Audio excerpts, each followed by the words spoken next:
कहानी केरल की है। केरल के मन्नार में, मन्नार बहुत ही खूबसूरत जगह है। कभी मौका मिले तो आप लोग जाइए जो नहीं गए। बहुत ही कुदरती खूबसूरती है वहाँ। तो उसी मन्नार में कला नाम की एक लड़की रहा करती थी, और जहाँ पे कला रहा करती थी उससे मुश्किल से 2 किलोमीटर की दूरी पर एक लड़का रहा करता था जिसका नाम है अनिल कुमार। चूँकि दूरी ज़्यादा नहीं थी तो आमतौर पर कभी कभार एक दूसरे से मुलाकात हो जाती है। धीरे धीरे ये मुलाकात प्यार में बदली और फिर दोनों ने कहा हम शादी करेंगे। लेकिन मसला ये आ गया कि कला और अनिल ये दोनों उस केरल के मन्नार जिस इलाके में रहा करते थे, दोनों की कास्ट अलग थे, और उस इलाके में वहाँ पर ये बात बड़ी मायने रखती थी कि एक ही बिरादरी में शादी होनी चाहिए, दूसरी बिरादरी के साथ नहीं हो सकती है। तो दोनों ही फैमिली इस शादी के ख़िलाफ़, लेकिन दोनों ने ये ज़िद की कि हम शादी करेंगे। तो कला और अनिल कुमार ने 2007 में शादी कर ली। अब इस शादी से कला के घर वाले नाखुश थे, एक तरह से उन्होंने रिश्ता तोड़ दिया। उधर अनिल कुमार के घर वाले भी नाराज़ थे, लेकिन वो बेटा था तो फिर भी थोड़े बहुत रिश्ते रहे, लेकिन वो शादी के बाद अलग रहने लगा। ज़िंदगी ठीक ठाक चल रही थी। करीब 1.5 साल बीता। कला और अनिल को एक बेटा हुआ, लेकिन उस बेटे की पैदाइश के बाद दोनों के रिश्तों में खटास आनी शुरू हो गई। अनिल कंस्ट्रक्शन का काम किया करता था, अक्सर काम के सिलसिले में बाहर जाता था। उसे धीरे धीरे ये शक होने लगा कि कला का किसी और के साथ कोई रिश्ता है, कोई अफेयर है, और इस बात पे दोनों का झगड़ा होता। इधर काम के सिलसिले में अनिल भी साउथ अफ्रीका चला गया, और वो बीच में आता, फिर उसके रंग ढंग देख कर कला को डाउट होता कि इसका किसी के साथ अफेयर है। तब इसी शक की बुनियाद पर शुरू हुआ झगड़े का सिलसिला धीरे धीरे बढ़ता रहा और दोनों लड़ने लगे। इसके बाद 2009 का साल, शादी को 2 साल हो चुके थे, बेटा लगभग साल भर का होने वाला था। तभी एक रोज़ अचानक पड़ोसी देखते हैं कि कला गायब है और बेटा उसका वहीं है। अब पड़ोसियों के साथ ठीक ठाक रिश्ते थे, पड़ोसी पूछते हैं अनिल से, अच्छा ये जब ये झगड़ा होता तो ये बात दबे जुबान इधर उधर ये बातें होती रहती थी कि दोनों पति पत्नी का कहीं ना कहीं अफेयर है और इसलिए झगड़ा करते हैं। तो जब कला मिली नहीं तो अनिल ने बताया कि वो उसका एक बॉयफ्रेंड है जिसका नाम सूरज है, और वो उसी के साथ चली गई। और वो बड़ा रोया धोया। पड़ोसियों को भी पहले से चूँकि कहानी मालूम थी, उन्होंने कहा हो सकता है, बड़ा अफसोस भी जताया। इधर घर वालों से पहले रिश्ता टूटा हुआ था कला का, क्योंकि शादी घर वालों की मर्जी के खिलाफ की थी, तो उन्हें ज़्यादा कोई फिक्र नहीं थी। फिर भी बाप और माँ को ये बात थी कि वो यहाँ रहती है, लेकिन अब शादी, फिर उसके बाद ये कि किसी और के साथ वो चली गई, तो उनका दिल और दुख गया। उन्होंने कहा वो जहाँ जाए मुझे कोई मतलब नहीं है। तो किसी ने भी जानने की कोशिश ही नहीं की कि कला किसके साथ है, कहाँ पर है। थोड़ा वक्त बीता, करीब साल भर बीता, और अनिल ने एक दूसरी शादी कर ली। अब वो उसी के बेटे के साथ, मतलब जो उसका पहला बेटा था कला से, उसके साथ रहने लगा। धीरे धीरे वक्त बीता, और कला के बारे में ये था कि बीच बीच में ये पता चलता कि कभी वो एराक्लन में है, कभी कहीं और है। लेकिन अब उसने भी अपनी दूसरी शादी कर ली अपनी मर्जी से, और वो अपनी ज़िंदगी में खुश है। दुनिया तेज़ी से भागती रही, सभी लोग धीरे धीरे कला को भूल गए। अब अनिल भी अपने काम में साउथ अफ्रीका, फिर बाकी यहीं केरल में कुछ काम करने लगा। फिर करीब साल भर पहले वो इसी कंस्ट्रक्शन के काम के सिलसिले में इजराइल पहुंच गया। अब वो इजराइल में ही था। करीब 15 साल बीत गए। 2009 में कला अनिल को छोड़कर चली गई थी सूरज नाम के अपने प्रेमी के साथ। तो 2009 के बाद 15 साल, 2024 आ गया। 2024 जून का महीना, यानी पिछला महीना जून का। जून के दूसरे हफ्ते में मन्नार पुलिस को एक गुमनाम लेटर मिलता है। पुलिस वाले उस लेटर को खोलते हैं, पढ़ते हैं। उस लेटर में ये था कि साहब, हमारे इलाके में 15 साल पहले एक कत्ल हुआ है, और जिस महिला का कत्ल हुआ है उसका नाम कला है, और कातिल 4 लोग हैं, और उन चारों के नाम। अब पुलिस ने वो लेटर पढ़ा, उसके बाद ये था कि ये क्या है, लेकिन अब उसको लाइटली भी नहीं ले सकती थी पुलिस। पुलिस ने कहा चलो जांच करते हैं। अब उस मन्नार पुलिस स्टेशन और आसपास के जितने पुलिस स्टेशन से सब जगह पता किया गया, भाई कोई कला है जो मिसिंग है और उसका कत्ल हुआ, ऐसे ऐसे गुमनाम लेटर आया। तमाम थानों से रिपोर्ट आई कि यहाँ तो कोई मिसिंग रिपोर्ट ही नहीं, और कला नाम की तो कोई है ही नहीं। अब कला के अलावा कला से मिलते जुलते नाम की जो है तलाश शुरू हुई कि शायद कला नहीं, कलावती, या फिर कला देवी, या फिर कुछ और नाम, लेकिन उसका भी कोई फ़ायदा नहीं हुआ। इस नाम से मिलती जुलती कोई भी मिसिंग रिपोर्ट दर्ज नहीं। पुलिस को लगा ये गुमनाम लेटर यूं ही पुलिस को बेवकूफ़ बनाने के लिए किसी ने भेज दिया। लेकिन फिर भी उन्होंने उस इलाके के एसपी को ये लेटर फॉरवर्ड किया और कहा कि देखिए ये गुमनाम लेटर है, अब इसकी सच्चाई हमें नहीं मालूम, सच्चाई आप तलाश कीजिए।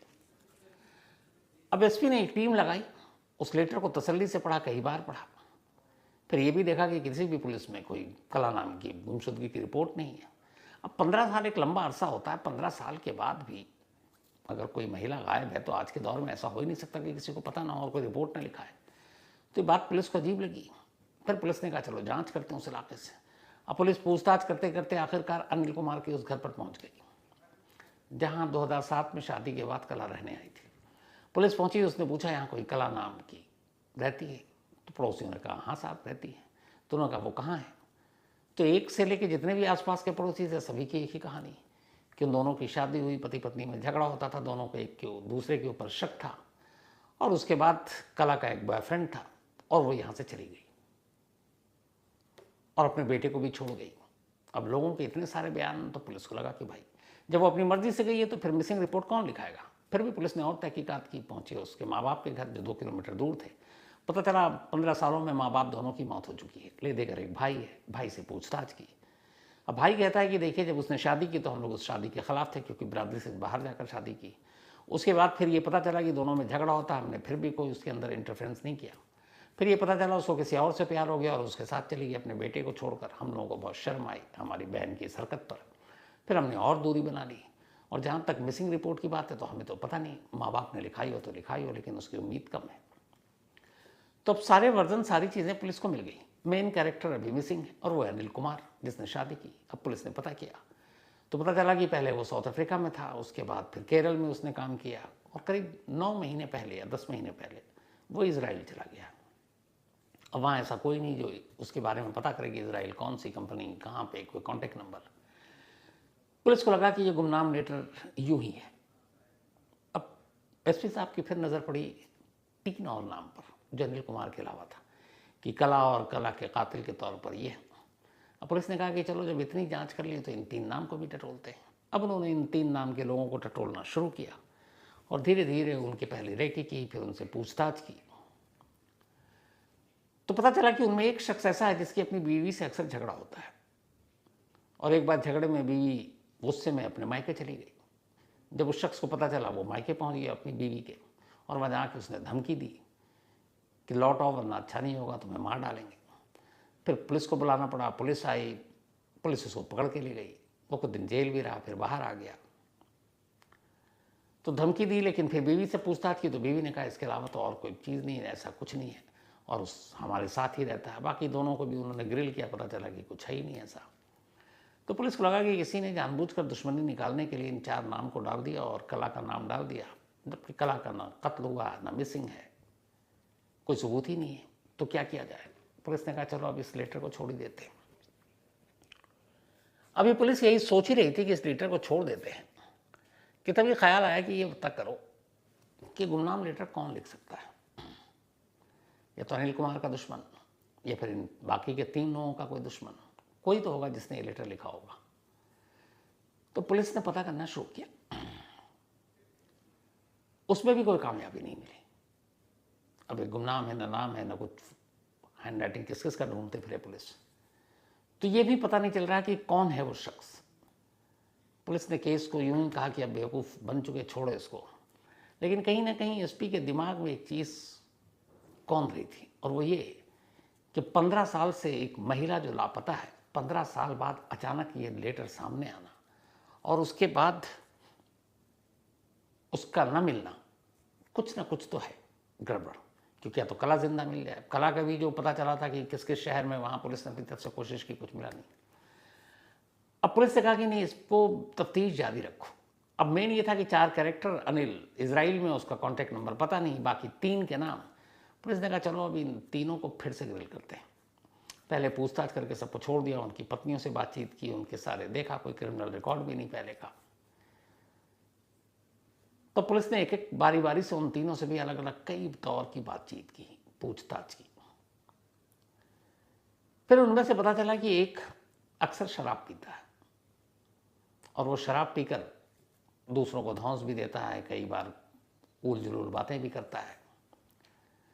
तो पुलिस ने कहा कि ये जो शराब पीता है शायद इसको हम लोग खोल सकें कुछ। तो सादी वर्दी में कुछ पुलिस वालों को भी भेजा साथ में और कहा कि भाई इसको पिलाओ, नशे में कुछ बोले। पुलिस की टीम गई, लेकिन शराब पिलाने के बावजूद पुलिस को कुछ सुराग नहीं मिला। पुलिस को लगा कि फिर कुछ मामला गड़बड़ है। अब इसके बाद कई बार उस जगह पर जहां वो शराब पीता पुलिस की टीम पहुंची, उसने कहा शायद वहां से कोई कुल्लू मिले, अक्सर यहाँ शराब पीता है तो कुछ तो बकता होगा, कुछ बोलता होगा। वहां पे भी गई पुलिस, फिर भी कोई फायदा नहीं। लेकिन एसपी साहब का ये था कि इन तीनों में से ही कोई एक है जो उगल सकता है। अब वो बार बार उस लेटर को भी समझने की कोशिश कर रहे हैं कौन है, तमाम मुखबिर लगा दिए। आखिरकार जिस थाने में ये लेटर पहुंचा था, उस थाने के एक सिपाही के जरिए ये पता चला कि ये लेटर कौन भेज सकता है। अब तक जो एक्यूज था, जो 3 लोगों के नाम है लेटर में, पुलिस उन्हीं को समझ रही कि इनमें से कोई शराब पीकर और किसी ने कुछ बोल दे। लेकिन पुलिस ये मान और समझ ही नहीं आ रहा था कि जो लेटर भेजने वाला है उसको कैसे पकड़ें। एक सिपाही था जो अक्सर वो शर्मा रहा था पहले अपने सीनियर को बताने में, क्योंकि डर भी रहा था कि भाई पुलिस वाले हो तुम, जाकर शराब पीते हो। लेकिन जब उसे इस केस के बारे में पता चला और ये पता चला कि 3 नाम है और उनमें से एक शराब पीता और वो कुछ कुछ उल जुलूल बोलता, उसके ज़रिए कुछ क्लू मिल जाए, तो उसे लगा कि यार एक बंदा था, अब वो पुरानी चीज़ याद कर रहा है। और कई बार वो चूँकि वर्दी में जाता नहीं, जाकर पीता है शराब, तो उसे पता ही नहीं कि वो पुलिस वाला है। तो वहाँ पे कुछ कुछ बक रहा था कि यहाँ कोई आते हैं, कैसे कैसे लोग बातें करते हैं, कत्ल की बातें करते हैं, मर्डर की बात करते हैं। तो उसे याद आया कि ऐसी कुछ बातें वो एक बार कर रहा था, लेकिन अब उसे उसका चेहरा ही याद नहीं आ रहा कि वो बंदा कौन था जो नशे में रात को कुछ बोल रहा था। लेकिन उसने डरते डरते अपने सीनियर अफसरों को कहा, लेकिन अब वो कौन है, उसका नाम पता नहीं, हुलिया पता नहीं, कैसे ढूंढा जाए। पुलिस ने कहा कि ये कोशिश भी बेकार है। तो आखिरकार पुलिस ने एक चाल चली। जो शराब पीकर ज़्यादा बड़बोलापन करता था, पुलिस ने उसको फिर से उठाया और इस बार उसकी अच्छी खासी खातिर की और फिर उससे पूछताछ शुरू की। उन्होंने कहा कि सबूत मिल गया। उन्होंने थोड़ा सा खेल भी किया कि अनिल मिल चुका हमें, जो इजराइल में है, और अब तुमको हम कला के कत्ल के इल्ज़ाम में गिरफ्तार कर रहे हैं। जैसे ही उसे ये बात सुनी, उसे लगा कि तो गड़बड़ हो गया। फिर उसने कहा साहब हमारा तो कोई कसूर नहीं है, पर मैं आपको पूरी कहानी बता दूंगा, लेकिन अगर आप मुझे वादा माफ गवाह बनाएं तो। अब पुलिस को लगा कि अंधेरे में तीर चलाया है, चलो इससे पूछ ही लेते हैं पहले कहानी। तो उन्होंने कहा अच्छा बताओ। तब उसने बताया कि कला जो है उसका हम लोगों ने ही कत्ल किया था, अनिल कहने पर, जो उसका पति है। और ये कत्ल 2009 में जुलाई के महीने में किया था। और फिर लाश को एक मारुति कार में रखकर कहीं ठिकाने लगाना था। लेकिन हम सब घबराए हुए थे कत्ल के बाद, कहाँ लाश को फेंकें। तभी फिर ये हुआ कि अनिल के घर के ही सेप्टिक टैंक में इस लाश को डाल देते हैं। फिर हम वापस आए, रात का इंतज़ार किया, उसके बाद उसकी लाश को उतार कर ले जाकर अनिल के घर के सेप्टिक टैंक में डाल दिया और फिर हम लोग निकल गए। तो हम करना नहीं चाहते थे, इस सब कुछ अनिल के इशारे पर किया। फिर उसने बाकी दोनों का नाम बताया और वो दोनों वही थे जिसका नाम लेटर में था और अनिल का पहले से था। पुलिस ने कहा ठीक है, क्योंकि 15 साल पुराना केस, कोई सबूत, कोई गवाह कुछ नहीं है। अगर वादा माफ गवाह उसको ना बनाए तो फिर तो केस कहीं अभी कोर्ट में खड़ा भी नहीं होगा। पुलिस ने कहा ठीक है, हम तुझे सरकारी गवाह बनाते हैं। इसके बाद फॉरेंसिक की टीम के साथ पूरी पुलिस फोर्स अभी 2 जुलाई को, यानी 4 दिन पहले, उसी मन्नार के पुराने घर में अनिल कुमार के पहुंचती है और वहां जाकर उस सेप्टिक टैंक को खोला जाता है। चूँकि 15 साल पुराना, अब उसकी पूरी तलाशी ली जाती है। सेप्टिक टैंक के अंदर से एक लॉकेट मिलता है। वो लॉकेट कला का था। कुछ बाल के गुच्छे मिलते हैं, वो बाल लंबे थे, यानी किसी महिला का था। कुछ इंसानी जिस्म के एक तरह से टुकड़े मिलते हैं हड्डियों की शक्ल में, लेकिन अब वो किसकी हड्डियां हैं नहीं मालूम। बट जितने भी उस सेप्टिक टैंक से छोटे सबूत और सुराग मिले, उसको फॉरेंसिक टीम ने बड़ी हिफाजत के साथ निकाला और निकालने के बाद अब उसको फॉरेंसिक जांच के लिए लैब में भेज दिया गया।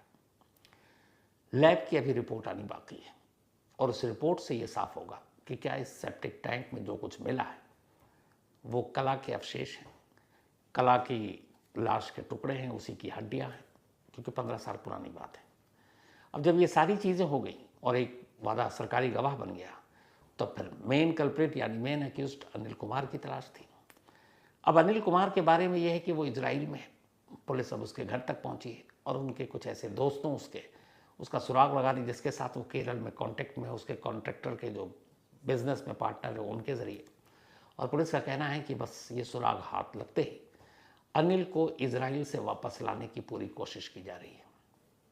अब ये जब सारा केस खुल गया, अब आखिर में इस कहानी का क्लाइमेक्स सुनिए।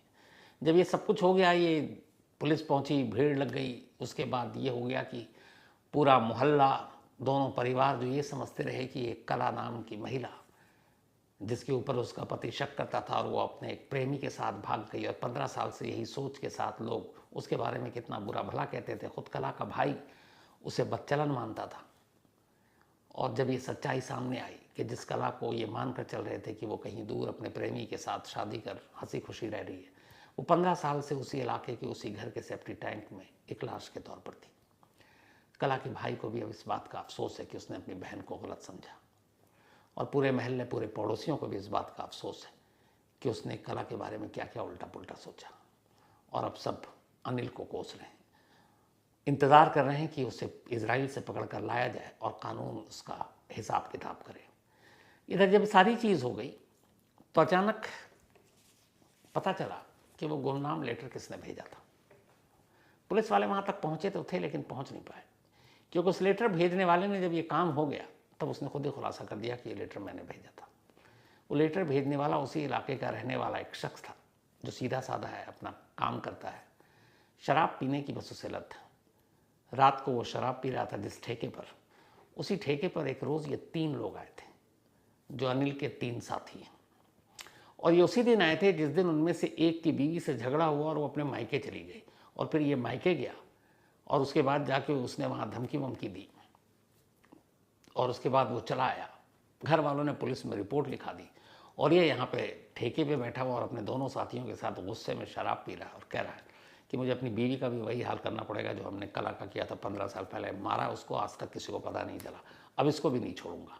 उसके बाद घर वालों ने कंप्लेंट की, पुलिस आ गई और उस महिला के पति को जेल में ले गई। फिर बाद में वो बेल पर बाहर आया, तो वो शख्स ये सब कुछ सुन रहा था, तो उसे लगा कि ये शख्स किस कला की बात कर रहा है। और वो 3 थे, तीनों आपस में बात कर रहे थे नाम, फिर उन्होंने अनिल का नाम लिया, तो फिर उसे सारी कहानी समझ आ गई। लेकिन वो न कला को जानता था, ना अनिल को जानता था, बल्कि उसने सिर्फ ये बातचीत सुनी और एक लेटर भेज दिया कि अगर सच्चाई होगी तो बाकी पुलिस जाने। और उसकी इस ज़रा सी कोशिश ने एक गड़े मुर्दे को उखाड़ दिया। 15 साल से जिस कला की गुमशुदगी की कोई रिपोर्ट तक नहीं थी, जिसे दुनिया मान रही थी कि वो कहीं और है, जिसके कैरेक्टर के बारे में क्या क्या सोचा जा रहा था, वो 15 साल से एक लाश की शक्ल में एक सेफ्टी टैंक के अंदर होगा। हाल कहानी में जितना ही, अब आपसे मुलाकात होगी कल रात 9 बजे किसी नई कहानी के साथ। तब तक अपना ख्याल रखिएगा।